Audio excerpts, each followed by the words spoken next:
Zdravo, Serbian friends. My name is Atsuko Suzukawa. 私は今回このような機会をいただいたことに皆さんにとても感謝をしています。東ヨーロッパには行ったことがなく、セルビアという国がどんな国なのか今からとてもワクワクしています。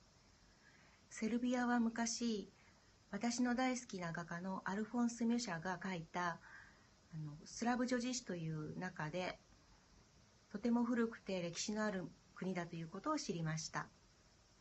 その絵の中の女性やエキゾチックな衣装にとても憧れを抱いたのを覚えています。今回この目です私の憧れてた国を見ることができるのがとても楽しみです。そしてセルビアの国の方々のお話を聞くのもとても楽しみにしています。